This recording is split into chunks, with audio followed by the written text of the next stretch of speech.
All of us are everything. Yes, that is what I've been saying. I am everything. Everything around me is me, but I don't know who I am, and so I can learn about myself from everything around me. So this is one of the first videos that I saw pop up on my phone, and because I'm curious about what my reality is going to show me about myself and my future and how I'm growing. And this video is called Acting is Not Pretending. Here's what it is with Bill Duke. And people say, well, how can you say that? I'm a woman with a child. I'm not a murderer. Okay. Suppose somebody just came up and hit your baby in the head with a hammer.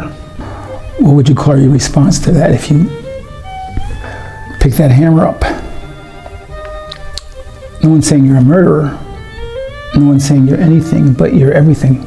So in one of my other videos, I talked about an experience I had where I realized that I'm not my thoughts and my feelings, and I'm just experiencing like this sense of self.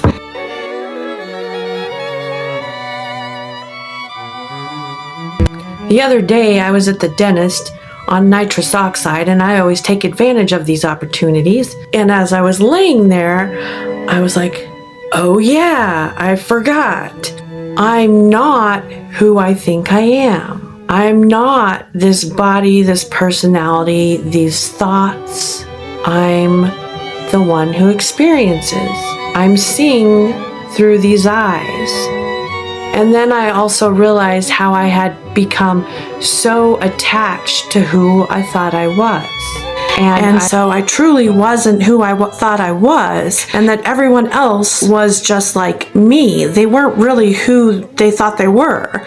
They were actually just like I was, which was none of it, having an experience of being a part of it. The director doesn't hire you to act like that person.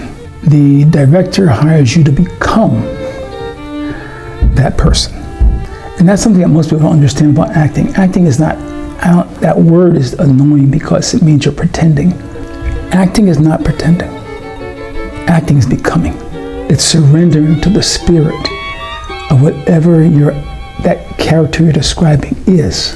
You've given part of yourself up to be the character, but your ego and your fear and paranoia is watching how you give it up and tries to control the shape of that giving up.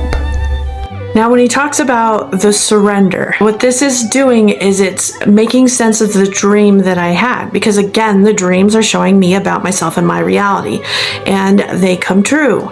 In one of my dreams, part of it was that we were sitting in like a coliseum with like movie theater chairs, and there was this guy who was like in charge of everything. He was going rock forward, rock back, rock forward, rock back, and we would go back and forth.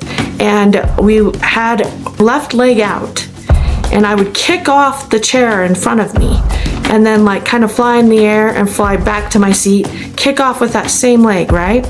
Well, then he said something which triggered me. He said to kick off the chair, but he said it in a way where basically he expected me to do what he said. And I was like, oh, it like clicked in my brain. I don't have to do what he says. I realized I didn't have to do what he said. And what I did was, in a sense, I gave permission for something inside of me to take over. And I just like let go of control. And when I let go of control, something in me knew exactly what to do. I switched my feet in the air. When I landed in my chair again, I hit the chair in front of me with my right foot. And when I hit it with my right foot, I flew up in the air, and everyone thought I would be dead because I flew so hard and high, and I hit the back of the wall of the Coliseum at the top, and I like tumbled and rolled, and I wasn't hurt. The whole thing felt like a roller coaster ride. Like I was just like enjoying the ride. When those people go there, there's nobody there except that character. And that's admirable. It takes courage. And people don't understand because sometimes you're not in control. You're on a ride. You have to trust. And the person you trust is the director to say, did I ride right? What do you think? Because you don't stand outside and look at your ride. You ride. And that's what real great actors do. when I rolled, it made me bounce too. So I like flew, but basically I flew outside the walls of this Colosseum, and I landed in this village that I was in at the beginning of the dream, and it had all these like dark blue bricks and rocks, like cobblestone roads. But I got back on this bus that I had been on, and the bus driver like crashed into some rocks and then straightened out the bus and brought us down to the back of the hill, and like these boulders were starting to fall. Pretty soon they were knocking down huge chunks of this mountain, creating a domino effect, crumbling this mountain. Pretty soon there was like these big boulders flying in the air down the mountain, and houses, like literally like the whole house was on a chunk of land. The whole house was flying down in the air towards the bottom of this hill. But the thing was, I was not worried about it, because whatever I let take over my body knew what to do, or knew how to maneuver, so that I wouldn't get smashed or hit by these boulders.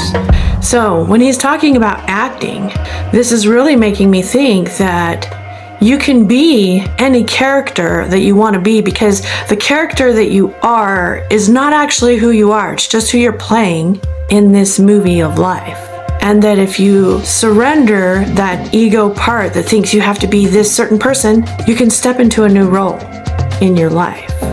That's something, basically, it's telling me to do that. And when I say it's myself, because what I'm seeing is myself. It's like another part of myself that I'm unaware of until I'm aware of it, and I'm aware of it. Everything around me is my subconscious, like talking to me. The people I experience is telling me something about me. The movies I watch is telling me something about me. The animals I see, the freaking clutter around me is telling me about me. So what am I telling you about you? What are you gonna have me talk about next? Because everything around you is telling you about you. I don't know if you've noticed it yet,